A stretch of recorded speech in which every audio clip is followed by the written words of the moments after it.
Assalamualaikum warahmatullahi wabarakatuh. Selamat pagi anak-anak. Kita lanjutkan pembelajaran yang kemarin, yaitu tema 6 subtema 1 pembelajaran yang ketiga. Anak, setelah kita belajar tentang metamorfosis dan rima dalam puisi, pada pagi hari ini kita akan belajar tentang isi dan amanat dalam sebuah puisi. Kemudian menjelaskan manfaat keberagaman karakteristik individu dalam kehidupan sehari-hari. Kemudian mengidentifikasi karakteristik ruang dan pemanfaatan sumber daya alam untuk kesejahteraan masyarakat dari tingkat kota atau kabupaten sampai dengan tingkat provinsi.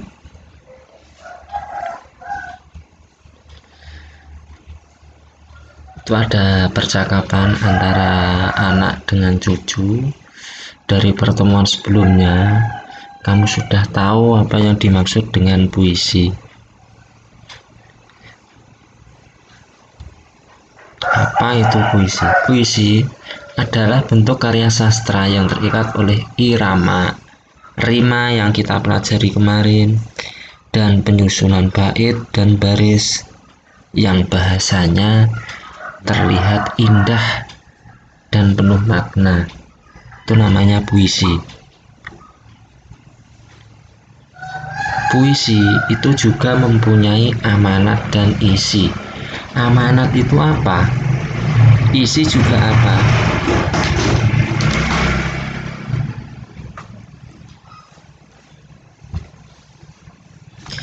Itu ada percakapan antara kakek dengan cucunya. Apa itu amanat dan isi puisi, kakek?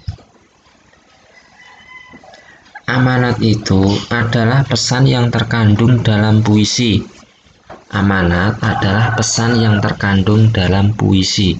Sedangkan isi adalah makna dari puisi tersebut yang ingin disampaikan oleh penyair. Penyair itu yang membuat puisi. Jadi, amanat itu tidak boleh lepas dari isi puisi.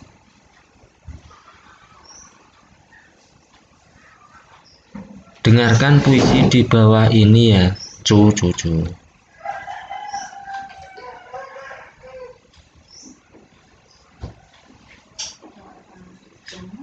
Itu adalah puisi yang berjudul Doa, karya Chairil Anwar.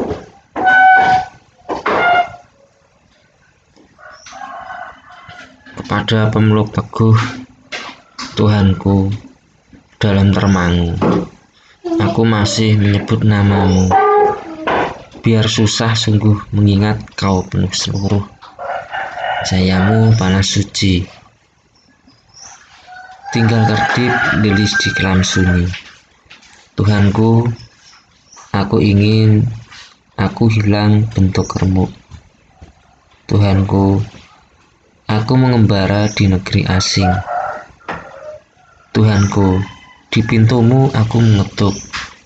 Aku tidak bisa berpaling.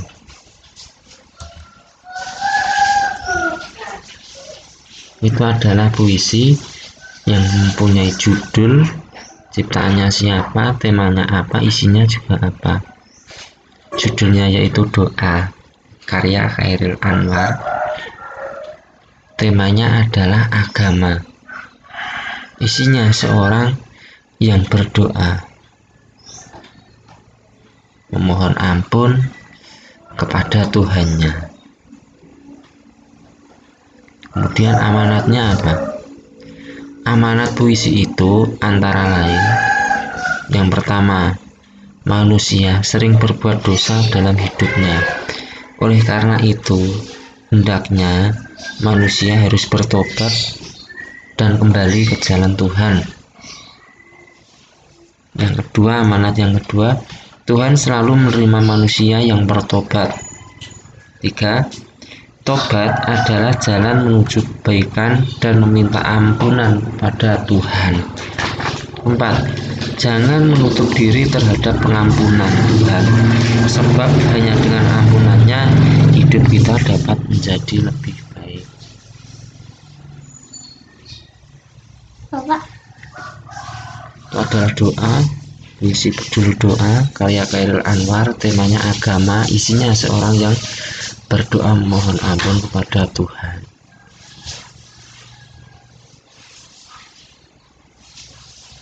Coba kalian cari judul penulisan, isi dan amanat puisi yang dibacakan oleh Pak Guru. Ini puisinya. Hidupku penuh warna, karya D. Karitas. Bukit-bukit itu membiru dari jauh, laut itu pun membiru dari jauh. Mereka terlihat sama, walaupun berbeda. Keduanya indah, keduanya memesona. Walaupun berbeda, keduanya tak terpisah. Aku, kamu, dan kalian. Cita-cita kita mungkin berbeda, bukan siapa yang berlebihan, tapi kita akan bersama meraihnya. Hidupku penuh warna, seperti pelangi di bawah langit. Berbeda itu indah, yang membuat kita bersyukur pada Ilahi. Anak-anak, nanti kita menentukan judulnya apa. Tugas yang pertama, judulnya apa, ciptaan siapa, temanya apa, isinya apa, amanatnya juga apa. Itu tugas yang pertama. Kamu mencari apa judulnya, siapa pengarangnya. Yang ketiga, apa temanya, apa isinya, dan amanatnya apa. Amati gambar-gambar berikut ini anak-anak. Kira-kira apa yang Anda pikirkan, yang anak-anak pikirkan melalui gambar berikut ini?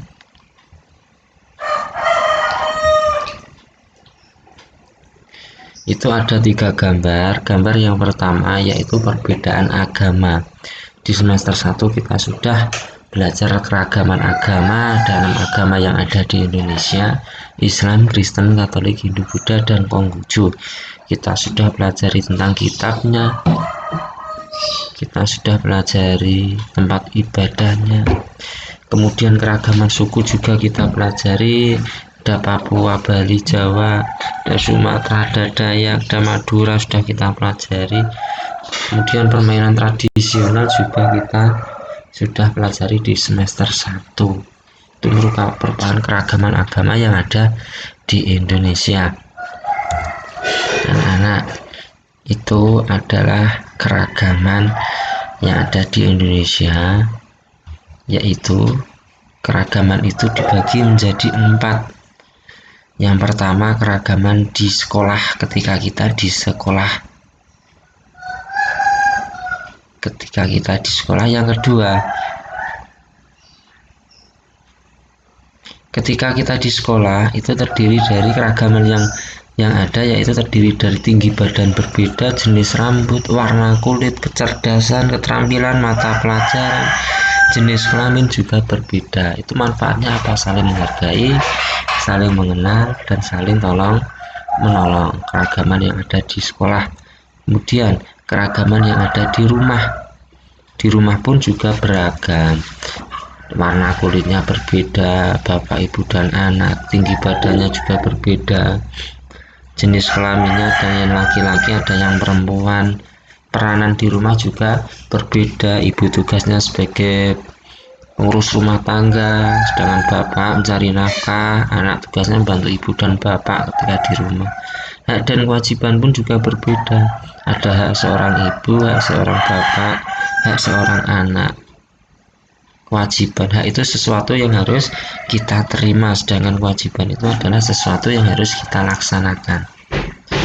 Manfaatnya apa? Manfaatnya yaitu saling menyayangi sama anggota keluarga, saling menghormati sama anggota keluarga, saling membantu, saling menolong sama anggota keluarga. Itu kalau keberagaman di rumah. Yang ketiga adalah keberagaman di masyarakat, selain di sekolah dan di rumah. Yang ketiga yaitu keberagaman di masyarakat. Ketika hidup bermasyarakat pasti ada keberagaman. Yang pertama adalah keragaman agama, yang kedua asal daerahnya, ada yang berasal dari Jawa, ada yang berasal dari Madura, ada yang berasal dari Ambon. Yang ketiga tingkat ekonomi, tingkat ekonominya juga berbeda. Yang keempat peranan dan jabatan. Kelima adalah mata pencaharian atau pekerjaan, walaupun berbeda itu juga memiliki manfaat, yaitu saling bantu, kerjasama, tolong menolong, gotong royong dalam menyelesaikan masalah. Yang terakhir adalah keberagaman kita berada di negara, yaitu negara Indonesia. Yang pertama adalah keragaman suku, yang kedua keragaman tradisi,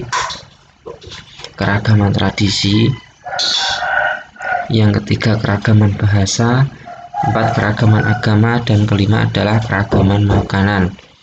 Keragaman suku Jawa, suku Asmat, banyak sekali suku di Indonesia. Tradisi juga sama. Kalau di sini di Jawa itu tradisinya setelah panen itu kita mengadakan sedekah bumi. Mungkin kalau tempat lain itu juga berbeda tradisinya. Bahasa juga sama. Kalau di sini menggunakan bahasa Jawa, kalau di tempat lain misalnya di Jawa Barat menggunakan bahasa Sunda, daerahnya di Madura menggunakan bahasa Madura. Yang keempat keragaman agama, Islam, Kristen, Katolik, Hindu, Buddha tadi. Yang kelima adalah keragaman makanan. Di Blora itu yang terkenal adalah sate ayamnya. Kemudian kalau di Papua itu yang terkenal adalah sagunya. Itu adalah keragaman makanan yang ada di Indonesia. Kita lanjutkan. Dari keberagaman tersebut, maka keberagaman itu memiliki manfaat dalam kehidupan sehari-hari. Yang pertama adalah toleransi. Toleransi itu merupakan sikap saling menghargai, menghormati antar sesama. Yang kedua itu menciptakan banyak ide, banyak gagasan. Setelah banyak ide itu akan memperkuat persatuan yang kuat. Kemudian nasionalisme yang kuat, cinta tanah air, menghasilkan identitas bangsa yang ada di dunia. Kemudian menjadikan ikon pariwisata. Semuanya saling berkaitan. Anak-anak, jika ada yang belum paham silakan nanti anak-anak bisa tanya lewat WA-nya Pak Bambang. Kemudian karakteristik ruang, amati gambar berikut ini. Itu adalah buah mangga. Aku adalah buah mangga. Aku cocok hidup di dataran rendah. Rasaku jika sudah masak sangat manis. Aku mudah ditemukan di Indonesia, khususnya di Blora banyak sekali ini namanya buah mangga. Murid-murid juga pasti punya buah ini. Yang kedua adalah buah apel. Aku adalah buah apel. Aku cocok ditanam di dataran tinggi. Aku dapat hidup baik di ketinggian 700 sampai 2000 meter di atas permukaan laut. Aku banyak diproduksi di Kota Malang, Jawa Timur. Kalau di Blora ya hanya beli, tidak bisa tanam karena di Blora itu merupakan dataran rendah. Kalau di Blora itu cocoknya sama padi karena padi itu hidup di dataran rendah. Itu adalah tanaman brokoli. Aku cocok ditanam di dataran tinggi dan pegunungan. Warna dominan hijau seperti bunga. Aku tanaman yang menyehatkan dan bergizi. Aku sering dimasak untuk campuran sop. itu adalah buah brokoli. Kemudian yang kelima adalah buah wortel. Siapa yang belum tahu buah wortel? Buah wortel itu cocok ditanam di dataran tinggi atau pegunungan. Warnaku oranye karena banyak mengandung vitamin A. Aku bagus untuk kesehatan mata. Itu buah wortel. Agar anak-anak itu untuk mencegah penyakit mata, maka banyak-banyaklah makan wortel. Yang terakhir adalah buah apa ini? Aku adalah bunga kol, warnaku hijau keputih-putihan. Aku cocok ditanam di dataran tinggi dan pegunungan. Aku tanaman yang menyehatkan dan bergizi. Aku sering dimasak untuk campuran sop. Dapol, wortel, brokoli itu digunakan untuk campuran sop. Nah, anak-anak, itu adalah kekayaan yang ada di Indonesia. Yang pertama ada buah kelapa, kedua durian, yang ketiga anggur, yang keempat adalah buah rambutan, yang kelima itu buah apa? Buah jambu, yang keenam itu buah apa? Ya sayuran apa? Seledri. 7 itu apa? Tumbuhan apa? Padi ya. 8 9 cabai, sampai yang nomor 10 itu adalah kekayaan alam yang ada di Indonesia. Tugas kamu nanti, nah, anak-anak sekarang diskusikan apa nama tumbuhan di samping. Oke. Manfaat dan tempat yang cocok untuk hidup dari sayuran dan buah pada gambar di samping. Kerjakan seperti contoh. Ini tugas yang kedua. Tugas yang pertama tadi yaitu mencari judul puisi, tema, amanat tadi. Tugas yang kedua ini yaitu menentukan karakteristik manfaat dari setiap tanaman yang ditampilkan Pak Bambang. Ada 10.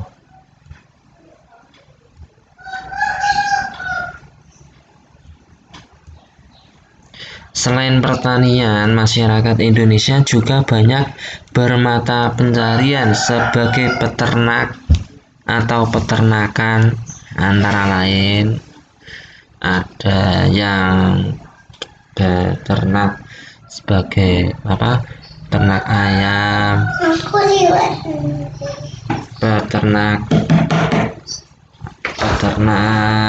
sapi. Ayam itu ya hasilnya telur, daging, bulu. Telur itu manfaatnya sudah tahu kan, daging juga sudah tahu untuk lauk, dan bulu untuk membuat genceng, bisa untuk kerajinan yang lain juga bisa. Yang kedua adalah sapi. Sapi perah itu tujuannya dimakan untuk diambil ibu belanja diambil susu, daging, dan kulitnya. Kemudian yang ketiga adalah peternak bebek. Ternak bebek itu bisa diambil telur, daging, dan bulunya. Sedangkan yang keempat ada yang beternak kambing, itu juga dapat diambil susu, daging, dan kulitnya. Itu kalau sebagai peternak. Sekarang yang kedua adalah keahlian dan keterampilan untuk menghasilkan ternak yang berkualitas yang bagus. Yang pertama, kandangnya, tempatnya. Membersihkan kandang agar bersih dan nyaman secara teratur.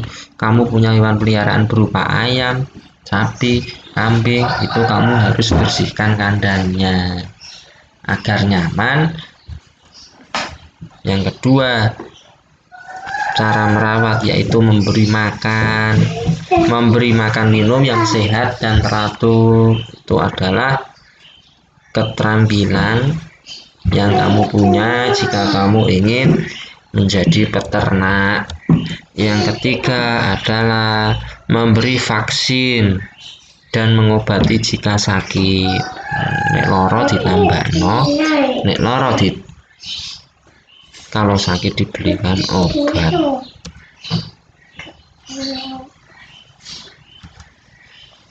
Kemudian yang keempat adalah memandikan hewan ternak secara rutin. Orang mung dipakani tok, diombeni tok, ya diwenehi obat, ya diguyang. Perbedaan pertanian dan peternakan. Anak-anak rata-rata di Blora itu mata pencahariannya itu sebagai petani dan peternak. Perbedaannya juga sangat paham kalian. Kalau pertanian itu kegiatan pemanfaatan sumber daya alam hayati yang dilakukan manusia untuk menghasilkan bahan pangan, bahan baku industri atau sumber energi, serta untuk mengelola lingkungan hidupnya. Sedangkan peternak yaitu kegiatan mengembangbiakan dan membudidayakan hewan ternak untuk mendapatkan manfaat dan hasil dari kegiatan itu. Nek pertanian itu tinggu pangan, tinggu bahan baku industri, iso tinggu sumber energi. Tapi nek peternakan itu yang didapatkan itu berupa hasil hewannya untuk mendapatkan manfaat dari hasil kegiatan itu. Kalau pertanian itu subjeknya adalah petani, kalau peternakan itu subjeknya yang melakukan adalah peternak. Objeknya itu adalah tanaman kalau pertanian. Tapi kalau peternakan itu adalah hewan objeknya. Tujuannya apa? Sayur-sayuran dan buah-buahan itu merupakan hasil dari protein nabati. Tapi kalau peternakan itu hasilnya berupa protein hewani, protein yang berasal dari hewan. Tempat pelaksanaan yaitu di dataran tinggi bisa, dataran rendah bisa, pegunungan bisa kalau pertanian. Tapi kalau peternakan itu dataran rendah, sabana atau padang rumput di pedesaan. Ada hasil dari perbedaan dari pertanian dan peternakan. Mari berdiskusi kelompok. Sebutkan 5 mata pencaharian. Ini tugas yang ketiga, anak-anak. Menyebutkan 5 mata pencaharian yang cocok, yang ada di dataran rendah, tinggi, dan yang ada di pantai. Yang ada di dataran rendah sebutkan 5, dataran tinggi sebutkan 5, dan di dataran pantai yang ada di pantai juga 5. Dan sekian dulu. Assalamualaikum warahmatullahi wabarakatuh.